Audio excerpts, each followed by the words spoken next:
असदुद्दीन ओवैसी की रैलियों में भीड़ जुटती है, वोटों में कन्वर्ट नहीं होती।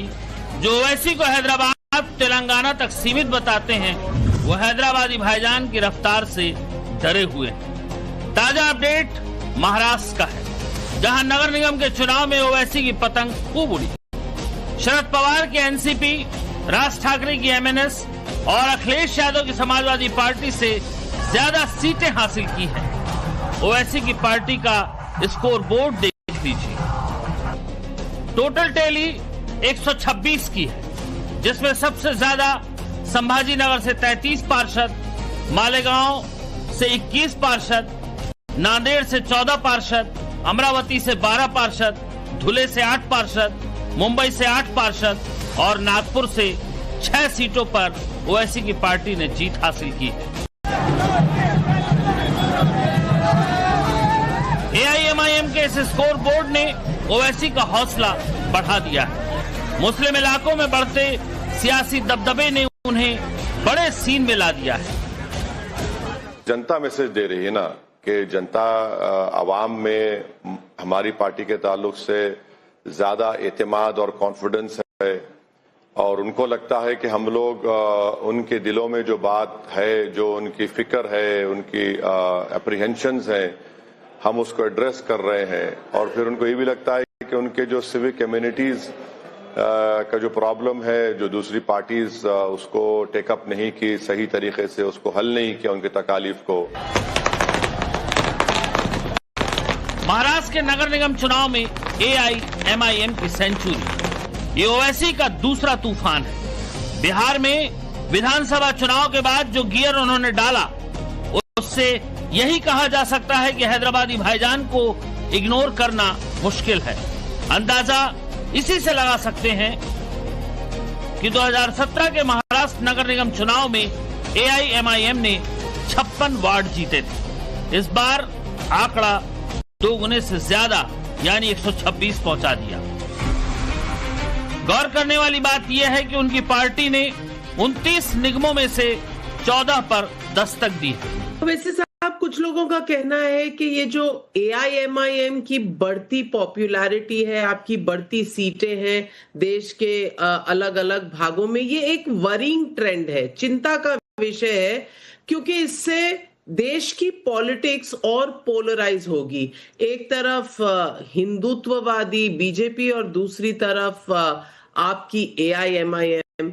ऐसे लोगों को आप क्या जवाब देंगे? नहीं, ये लोग तो मेरे को लगता है कि मेरा जवाब देना इन लोगों के लिए बेकार है, क्योंकि इनके आप किसी को एजुकेट कर सकते हैं इनके इग्नोरेंस को दूर करने के लिए। अब ये लोग एरोगेंस भी हैं, गुरूर में डूबे हुए हैं और गाफिल भी हैं, इग्नोरेंट भी हैं, तो मैं क्या जवाब दे सकता हूं?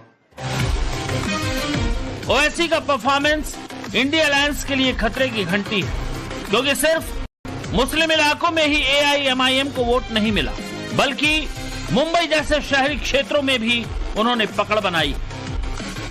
मुंबई में करीब 20% मुस्लिम आबादी मानी जाती है। आमतौर पर ये vote Congress, NCP, Samajwadi party और उद्धव की शिवसेना को मिलता रहा है। मगर इस बार चुनावी ट्रेंड चेंज करते हुए ओवैसी की पार्टी ने 8 सीटों पर पतंग उड़ाई। कुछ सीटें ऐसी हैं जहां एआईएमआईएम दूसरे नंबर पर रही। ओवैसी को लगता है कि उनकी रैलियों की संख्या अगर मुंबई में ज्यादा रहती तो रिजल्ट इससे भी बेहतर होते। मैं तो कोई आसमान की बात तो नहीं कर रहा हूं, चांद सितारों की बात नहीं कर रहा हूं, मैं तो देश की बात कर रहा हूं। तो ये जो इनका जो एरोगेंस है कि भाई नेशनलिज्म के ठेकेदार हम हैं, कोई दूसरा बोलता है कि सेकुलरिज्म के ठेकेदार हम हैं, तो भाई मुबारक हो, आपकी दुकान आप चमका लीजिए, बल्कि आप दुकान मत चमकाइए, बल्कि आप किसी रोड पर बैठ जाइए, एक नोटरी का कागज लेकर के, जो आओ मैं तुम्हारे मुंह को चिपका दूंगा चेहरे को कि तुम सेकुलर हो, तुम राष्ट्रवादी हो। तो ये तो नहीं हो पाएगा ना। आप कैसे किसी के दिलो दिमाग पर कंट्रोल कर सकते? नहीं कर सकते। यही तो जमहूरियत की खूबसूरती है, यही तो फ्रीडम की जो हम बात करते, ये फ्रीडम हमने दिया तो जनता उसको इस्तेमाल कर रही है, तो इनको परेशानी क्यों हो रही है? सियासी जानकार कहते हैं कि विपक्षी दलों की आपसी खींचतान ने ओवैसी को महाराष्ट्र के नगर निगम चुनाव में बड़ा मौका दे दिया, मगर ओवैसी का तजुर्बा कहता है कि पब्लिक ने अब सही ट्रैक पकड़ा है। सवाल है कि क्या ओवैसी मुस्लिम वोट बैंक में अपनी पकड़ मजबूत कर रहे हैं? क्या तुष्टीकरण की राजनीति करने वालों का ओवैसी खेल बिगाड़ रहे हैं? क्या बिहार और महाराष्ट्र के बाद ओवैसी दूसरे राज्यों में भी जीत हासिल कर पाएंगे?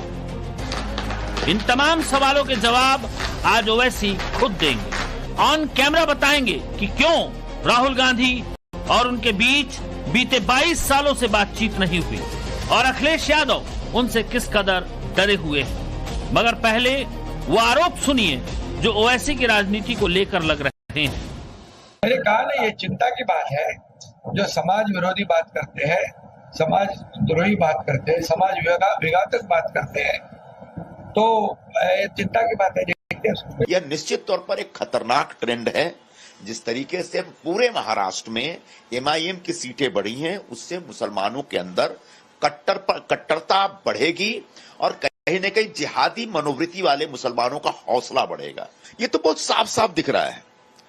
जो मुस्लिम वोटर सामान्य तौर पर इंडिया अलायंस के साथ वर्षों से वोट देते आ रहे थे, वो इस बार कांग्रेस से भी टूटे हैं, फिर उबाठा से भी टूटे हैं और समाजवादी पार्टी से भी टूटे हैं।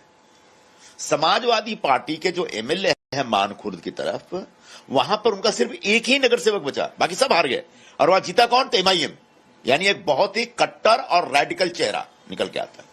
बिल्कुल उसी तरीके से एक जमाने में मुंबई में बड़े पैमाने पर मुस्लिम लोग सिर्फ और सिर्फ कांग्रेस को वोट देते। ये फैक्ट है। ओवैसी सेलेक्टिव पॉलिटिक्स करते हैं। अपनी भड़काऊ तकरीरों में मुसलमानों का मुद्दा टॉप पर रखते हैं। मस्जिद मजारों के लिए टेप बहुत लाउड करते हैं, मगर उनकी इस स्क्रिप्ट ने अखिलेश यादव को बहुत ज्यादा टेंशन दे दी है, क्योंकि ओवैसी का अगला टारगेट उत्तर प्रदेश।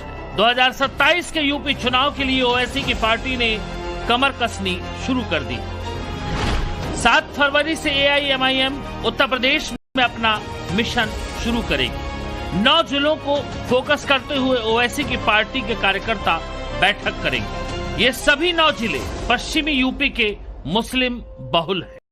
रिपोर्ट्स के मुताबिक बरेली, मुरादाबाद, अमरोहा, मेरठ, मुजफ्फरनगर, सहारनपुर, बिजनौर, संभल और अलीगढ़ पर खास ध्यान दिया जाएगा। ये वो इलाके हैं जिन्हें लेकर अखिलेश यादव की समाजवादी पार्टी खास तरह की स्ट्रेटजी बना रही है। मगर ओवैसी का बैक टू बैक दमदार प्रदर्शन उनके लिए बड़ा खतरा पैदा कर सकता है। अब बंगाल में चुनाव आने वाले हैं, तमिलनाडु में है, असम में है और फिर अगले साल उत्तर प्रदेश में। ओवैसी साहब, यहाँ की पार्टियां थोड़ा आपकी तरफ बड़ी गौर से देख रही हैं, थोड़ा घबरा भी रही। ममता बनर्जी महाकाल मंदिर बना रही हैं, हर हर महादेव कर रही हैं। कल अखिलेश यादव साहब जगन्नाथ मंदिर गए हुए थे। क्या इनको वोटों का आपकी तरफ जाना, खास करके माइनॉरिटी वोट आपकी तरफ जाने का डर है, जो अब वापस हिंदू वोटों की तरफ जाने की कोशिश कर रहे हैं? देखिए, यही तो प्रॉब्लम है। आप अगर मुझसे हमदर्दी के और वफा की बातें करते हैं तो जमीन पर क्या हो रहा है? क्या मेरी क्वालिटी ऑफ लाइफ में इंप्रूवमेंट आया है? क्या सिविक एम्यूनिटीज में इंप्रूवमेंट आया है? क्या आपने कुछ सेम्बलेंस ऑफ मुस्लिम लीडरशिप को मौका दिया है वहां पर, या सिर्फ उनको इस्तेमाल करते हैं? तो जमीन पर क्या है? जमीन पर कुछ नहीं है। अब जहां तक बंगाल का सवाल है, हमारे पार्टी की तरफ से आदिल हसन साहब वहां पर गए, 4-5 दिन वो रुके। मेरी मैडम आज शाम में या कल उनसे तफसीली बातचीत होगी, फिर हम लोग डिसीजन लेंगे। जहां तक यूपी का सवाल है, हम बराबर चुनाव लड़ेंगे और हमारी पूरी कोशिश होगी कि इस बार हमारे वहां से अच्छी तादाद में हमारे MLAs या विधायक कामयाब हों। तो अब जहां तक अखिलेश यादव साहब का सवाल है, उन्हीं के एमएलए शिवाजी मानकुट में 8 वार्ड में से 6 हम जीते। असेंबली कॉन्स्टिट्यूंसी असेंबली इलेक्शन में, विधानसभा के चुनाव में जो वहां पर जनाब अबू आसिम साहब को वोट मिले थे, उससे 20,000 बढ़ के हमको वोट मिले। तो ये तो समाजवादी पार्टी के लोगों को एक पैगाम है, हम बराबर जाएंगे, लड़ेंगे इलेक्शन। 2022 में अखिलेश जब आरएलडी के साथ चुनावी मैदान में थे तो पश्चिमी यूपी में उनकी सीटों का आंकड़ा बढ़ा था। समाजवादी पार्टी और आरएलडी ने 41 सीटों पर जीत हासिल की थी। इस बार भी अखिलेश वेस्टर्न यूपी में मुसलमान और जाट वोटों के लिए नई तरकीब बना रहे हैं, मगर ओवैसी यहां भी धमाका करने को तैयार है। सूत्रों के मुताबिक ओवैसी और चंद्रशेखर की पार्टी के बीच समझौता हो सकता है। मुस्लिम बहुल सीटों पर एआईएमआईएम और दलित बहुल पर चंद्रशेखर की आजाद समाज पार्टी अपने कैंडिडेट उतार सकती है। इस गठजोड़ को स्वामी प्रसाद मौर्य भी मजबूती देने को तैयार है। ऐसा मुमकिन होने पर यूपी का घमासान त्रिकोणीय हो सकता है। एक तरफ योगी, दूसरी तरफ अखिलेश और फिर मुस्लिम वोटों के लिए नया क्लेश। अखिलेश यादव से कभी बातचीत होती है?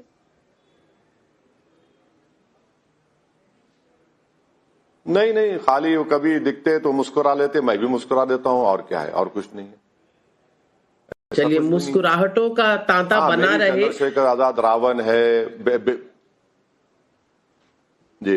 हाँ, नहीं, ये देखिए, मुस्कुराहटें भी जो होती है ना मैडम, बात सियासी होती है, बस दिल से होती है।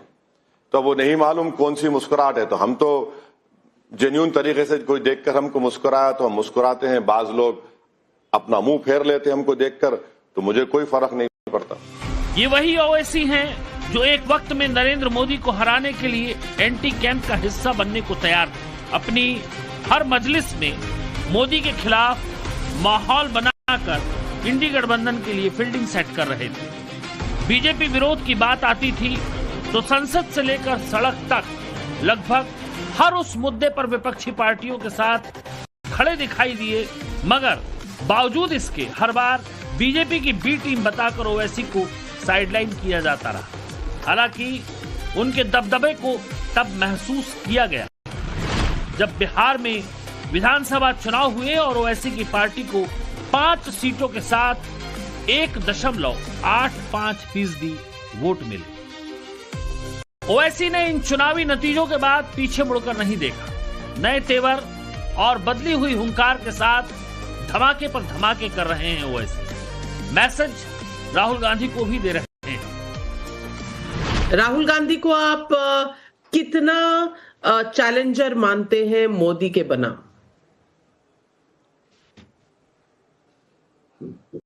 वो लीडर ऑफ अपोजिशन है, और हम तो सिर्फ इस पॉइंट पर इतना कहूंगा कि वो लीडर ऑफ अपोजिशन है, तो लीडर ऑफ अपोजिशन अगर हैं तो सबको साथ में वो जो पूरे अपोजिशन के एलओपी हैं वो। अब वो कितने काबिल हैं, क्या है मैडम, ये देखिए, ये तो कांग्रेस पार्टी के जिम्मेदार आपको बताएंगे, मगर मैं तो मानता हूं कि वो लीडर ऑफ अपोजिशन है। पर अगर आप उनके साथ चलने को तैयार हैं तो आपका भी तो एक असेसमेंट होगा। आप उन्हें कैसे देखते हैं, आपका असेसमेंट क्या है, मैं तो वो जानना चाहती हूं। अरे मैडम, मेरे परछाई से डरते हैं पूरे लोग, तो साथ कहां चलेंगे? क्यों परछाई से डरते हैं? आपसे कभी बातचीत नहीं होती? अपोजिशन में रहकर कभी बातचीत नहीं हुई आपकी राहुल गांधी से? नहीं, मेरी उनसे एक मर्तबा बातचीत हुई थी 2004 में, जब यूपीए की सरकार में जब गवर्नमेंट फॉर्मेशन हुआ था, तो मोहतरमा सोनिया गांधी साहिबा के घर पर एक मर्तबा उनसे बातचीत हुई। उसके बाद कोई मेरी बातचीत नहीं हुई। 22 साल से कोई बातचीत नहीं? तब तो आप यूपीए के हिस्से थे। अरे मैडम, आप सपोर्ट कर, अरे मैडम, आप ऐसा बोल रहे हैं जैसा कि मैं अपने घर में बीवी से नहीं बात कर रहा हूं। क्या बात है मैडम? अरे मेरी बीवी से भी रोज बातचीत होती है, वो काफी है मेरे लिए। और वो अगर वो नहीं बात करा तो मुझ पे परेशानी आती है, तो मैं उसमें खुश हूं। आप ऐसा मत बोलिए।